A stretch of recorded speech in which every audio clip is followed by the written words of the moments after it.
শিৱসাগৰ নগৰৰ গাতে লাগি আছে ঐতিহাসিক মেটেকা ঘাট। ফুকন নগৰ মেটেকা ঘাটত দিখৌপৰ এই নান্দনিক দৃশ্য সকলোকে মন পুলকিত কৰিব। এবাৰ সকলো আহক এই মনোৰম দৃশ্য উপভোগ কৰক।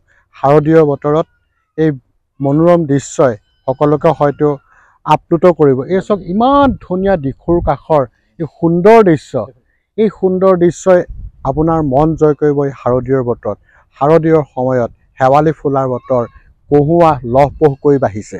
ইমান ধুনীয়া।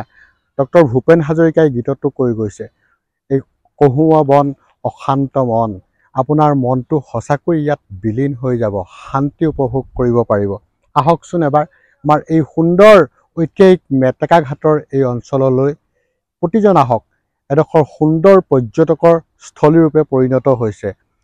প্ৰতি বছৰে এইবাৰেই নহয়, ইমান সুন্দৰ এটা পৰিৱেশত আপুনিও বিলীন হৈ যাব। আপুনি ইয়াত সৃষ্টিশীলতাৰ অনুপম সৃষ্টি কৰিব পাৰিব। সৃষ্টিৰ মাধ্যমেৰে হয়তো আপোনাৰ এটা কবিতাও ইয়াত সৃষ্টি হ'ব পাৰে। শিৱসাগৰ নগৰৰ গাতে লাগি আছে ঐতিহাসিক মেটেকা ঘাট। ফুকন নগৰ মেটেকা ঘাটত দিখৌপৰ এই নান্দনিক দৃশ্য সকলোকে মন পুলকিত কৰিব। এবাৰ সকলো আহক এই মনোৰম দৃশ্য উপভোগ কৰক। শাৰদীয় বতৰত এই মনোৰম দৃশ্যই সকলোকে হয়তো আপ্লুত কৰিব। এই চাওক ইমান ধুনীয়া দিখৌৰ কাষৰ এই সুন্দৰ দৃশ্যই আপোনাৰ মন জয় কৰিব। এই শাৰদীয় বতৰত, শাৰদীয়ৰ সময়ত শেৱালি ফুলাৰ বতৰ, কহুৱা লহপহ কৰি বাঢ়িছে। ইমান ধুনীয়া। ডক্টৰ ভূপেন হাজৰিকাই গীতটো কৈ গৈছে, এই কহুৱা বন অশান্ত মন, আপোনাৰ মনটো সঁচাকৈ ইয়াত বিলীন হৈ যাব, শান্তি উপভোগ কৰিব পাৰিব। আহকচোন এবাৰ আমাৰ এই সুন্দৰ ঐতিহাসিক মেটেকা ঘাটৰ এই অঞ্চললৈ প্ৰতিজন আহক। এডোখৰ সুন্দৰ পৰ্যটকৰ স্থলীৰূপে পৰিণত হৈছে। প্ৰতি বছৰে এইবাৰেই নহয়, ইমান সুন্দৰ এটা পৰিৱেশত আপুনিও বিলীন হৈ যাব। আপুনি ইয়াত সৃষ্টিশীলতাৰ অনুপম সৃষ্টি কৰিব পাৰিব। সৃষ্টিৰ মাধ্যমেৰে হয়তো আপোনাৰ এটা কবিতাও ইয়াত সৃষ্টি হ'ব পাৰে। শিৱসাগৰ নগৰৰ গাতে লাগি আছে ঐতিহাসিক মেটেকা ঘাট।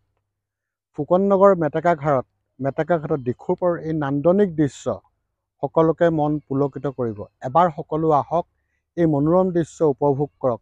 শাৰদীয় বতৰত এই মনোৰম দৃশ্যই সকলোকে হয়তো আপ্লুত কৰিব। এই চাওক ইমান ধুনীয়া দিখৌৰ কাষৰ এই সুন্দৰ দৃশ্যই আপোনাৰ মন জয় কৰিব। এই শাৰদীয় বতৰত, শাৰদীয়ৰ সময়ত শেৱালি ফুলাৰ বতৰ, কহুৱা লহপহ কৰি বাঢ়িছে। ইমান ধুনীয়া।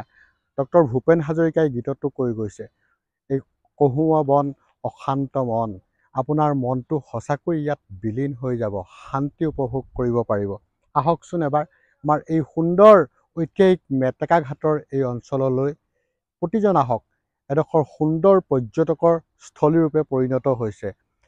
প্ৰতি বছৰে এইবাৰেই নহয়, ইমান সুন্দৰ এটা পৰিৱেশত আপুনিও বিলীন হৈ যাব। আপুনি ইয়াত সৃষ্টিশীলতাৰ অনুপম সৃষ্টি কৰিব পাৰিব। সৃষ্টিৰ মাধ্যমেৰে হয়তো আপোনাৰ এটা কবিতাও ইয়াত সৃষ্টি হ'ব পাৰে।